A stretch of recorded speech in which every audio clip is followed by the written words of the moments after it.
31 хадис. Сағыл ибн Сағыд әс-Сағиди, Алла оған разы болсын, бір кісі пайғамбарымызға келіп, о Аллахтың елшісі, маған егер оны жасасам, нәтижесінде мені Аллах және адамдар жақсы көре сүйетін амал жайында айтып беріңіз, жол сілтеңіз деп өтінеді. Сонда Аллахтың елшісі оған, дүниеде зұһдтық қыл, Аллахты еске алудан тосатып істерді таста, сонда сені Аллах жақсы көретін болады, және адамдардың қолындағы байлыққа қызықпа, дәметпе, адамдардың ештеңеден сұрама, сол кезде сені адамдар да жақсы көреді. 32 хадис. Абу Саид әл-Худри, Алла оған разы болсын, жеткізген хадисте Аллахтың елшісі былай деп айтқан: өзіңе және өзгеге байқамастан немесе хасандықпен зиян беруге болмайды. 33 хадис. Абдуллах ибн Аббас, Алла екеуіне разы болсын, жеткізген хадисте пайғамбарымыз былай деген: адамдарға талап еткен нәрселерді беретін болғанда, кейбір адамдар басқалардың қолындағы мал-мүлікті және олардың қандарын, жандарын талап етіп кетер еді.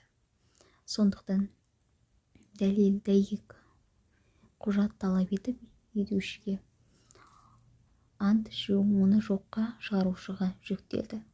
34 хадис.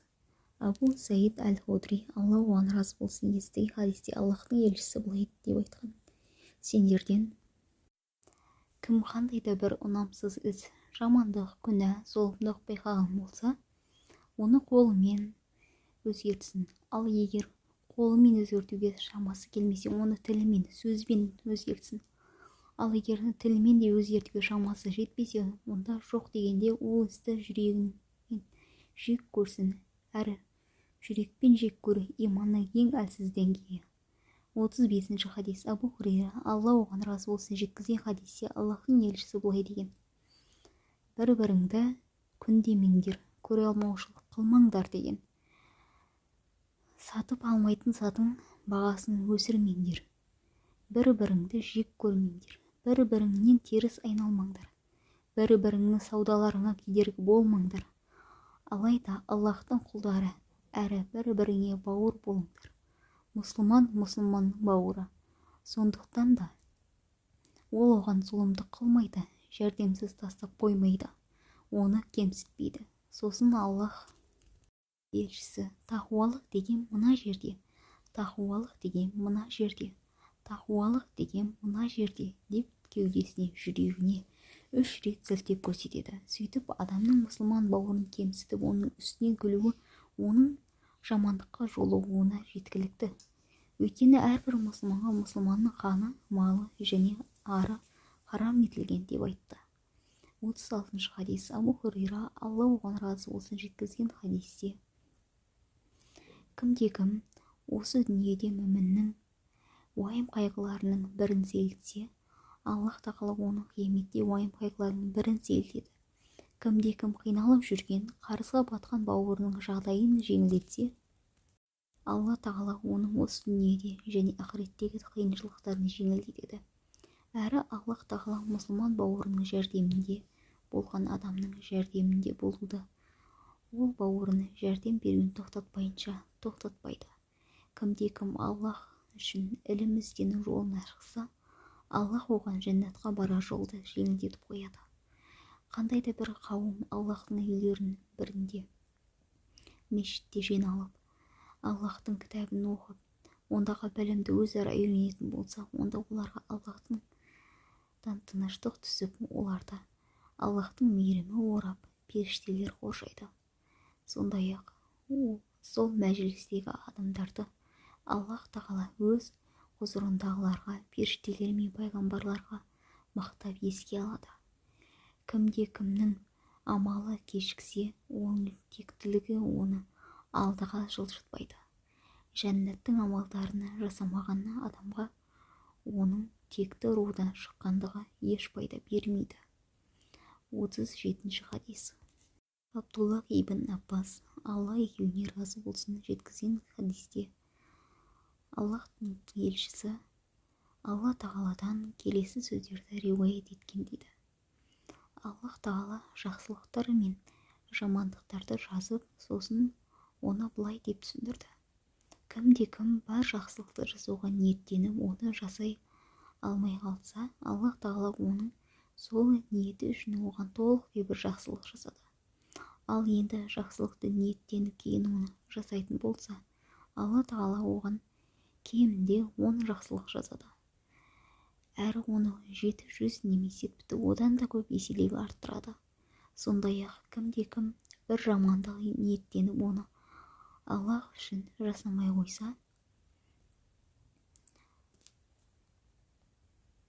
Алла тағала оны сол ісі үшін 3 күнәлі іс дегені тастағалған үшін толықтай бір жақсылық жазып қояды. Ал енді кім бір жамандықты ниеттеніп кейін оны жүзеге асыратын болса, Алла тағала оның сол жамандығын бір ғана жамандық қылып жасады. 38-ші хадис. Абу Хурайра, Алла оған разы болсын, жеткізген хадисте Аллахтың елшісі былай дейді. Алла тағала айтады: кім менің досыма, сүйікті құлыма, қолымен немесе тілімен қандай да бір зиян тигізетін болса, мен өзім ол адамға қарсы соғыс жариялаймын. Маған қандай да бір құлым, мен оған парыз еткен амалдар жасау арқылы жақындағаны сияқты басқа бір амалдармен жақындай алмайды. Әрі менің құлым, мен оны жақсы көргенге дейін маған нәпіл амалдар жасау арқылы жақындай береді. Ал қашан мен оны жақсы көрсем, оның көретін көзі, еститін құлағы, ұстайтын қолы, жүретін аяғы боламын. Яғни Алла тағала разы болатын нәрселерді ғана көретін, еститін, ұстайтын және баратын болады. Өйткені Алла тағала оған ерекше көңіл бөліп, оның істерін өз басқаруына алып, оған мейірім танытады. Сөйтіп ол менен қандай да бір нәрсе сұрайтын болса, сұрағанын беремін. Ал бір нәрседен пана тілейтін болса, панама аламын. 39-ші хадис. Абдуллах ибн Аббас, Алла әкесіне разы болсын, жеткізген хадисте Аллахтың елшісі былай дейді. Алла тағала мен үшін менің үмбетімнің қателесіп, ұмытшақтықпен немесе мәжбүрлі күйде істеп қойған күнәларын кешіріп жіберді. 40-ші хадис. Абдуллах ибн Омар, Алла әкесіне разы болсын, айтады. Аллах елшісі менің иығымнан ұстап былай деді. Бұл дүниеде жат жерлік бөтен немесе бір елді мекеннен өтіп бара жатқан жолаушы сияқты бол. Осы сөздерді Ибн Омар тұжырым жасап келесідей айтатын болған екен. Егер кешті батырсаң, кешке дейін өмір сүрсең, таңды күтпе. Ал егер таңды атырсаң, кешті күтпе. Күндіздің амалын кешкіге, кешкінің амалын ертеңге қалдырма. Өзіңді өмірмен қош айтысып бара жатқандай сезініп, барынша беріліп амал жаса. Сондай-ақ денсаулығыңды ауру келмей дұрыс қолдан. Ал өміріңді өлім жетпей тұрып ақыреттің үшін пайдалан. 41-ші хадис. Абу Мухаммад Абдуллах ибн Амр ибн Ас, Алла екеуіне разы болсын, жеткізген хадисте Аллахтың елшісі былай дейді.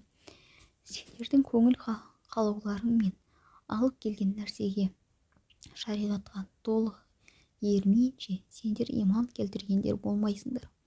42-ші хадис. Анас ибн Малик, Алла оған разы болсын, Аллахтың елшісі мына сөзін естіген. Алла тағала былай дейді. Ей адам баласы, сен менен күнәларың кешіруін сұраған әрі үміт еткен сайын, мен де сенің күнәларыңа көптігі мен ауырлығына қарамастан кешіріп отыратын боламын. Ей адам баласы, егер сенің күнәларың аспанға, бұлттарға дейін жетсе де, кейін сол күнәларың үшін менен жарылқау тілесең, мен сенің әлгі күнәларыңа көптігі мен ауырлығына қарамастан кешіріп жіберемін. Ей адам баласы, егер сен маған жер беті толған қате кемшіліктермен, күнәлармен келіп, алайда мені маған ешкімді және еш нәрсені серік қоспаған күйде жолықсаң, мен де саған жер беті толған кешіріммен келемін.